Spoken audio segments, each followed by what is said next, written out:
10 na ang kumpirmadong patay sa mga wildfire na lumalamon sa Los Angeles, California sa Estados Unidos. Bukod sa lumalawak pa rin na apoy, problema na rin ngayon ng mga otoridad ang looting sa ilang lugar. Narito ang agenda report ni Eugene Adalia. Tila isang eksena sa apocalyptic movie ang iniwan ng mga wildfire sa Pacific Palisades, isang upscale area sa Los Angeles. Mga mansyon burned to the ground. Mga komunidad ngayon abo na lang. It's all burned out and you could see all the burned cars and you see like there's no houses and stuff like that. It reminds me back to like Afghanistan. So it was pretty tragic, like pretty bad. This looks like the apocalypse, to be honest with you. It just doesn't feel like the normal things that happen in your life.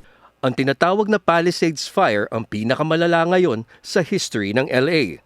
Higit 30,000 acres na ang natupok, mas malaki pa sa Disney World.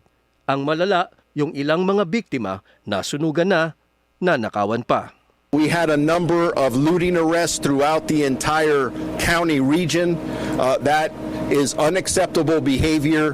Having additional resources, having the National Guard with us, which will augment those resources, will help send a stronger message, keep people out of the impacted areas so we don't continuously victimize the people who have already been victimized, who have lost their homes. Saksi mismo ang outgoing US President na si Joe Biden sa lawak ng pinsala ng mga wildfire. I returned from Los Angeles last night, and the devastation out there is catastrophic in California. Thousands of houses, schools, businesses burned to the ground. Communities wiped out, lives lost, families forever changed. They're the worst fires to ever hit Los Angeles, ever. Kinansela na ni Biden ang biyahe niya sa Roma para tutukan ang trahedya. Ang utos ng Pangulo, spare no expense sa relief efforts. The federal government will cover 100% of the cost for 180 days. This is going to pay for things like debris and hazard material removal, temporary shelters, first responders' salaries, and all necessary measures to protect life and property.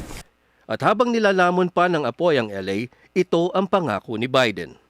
To the families who have been impacted by this disaster, you're living through a nightmare, I know.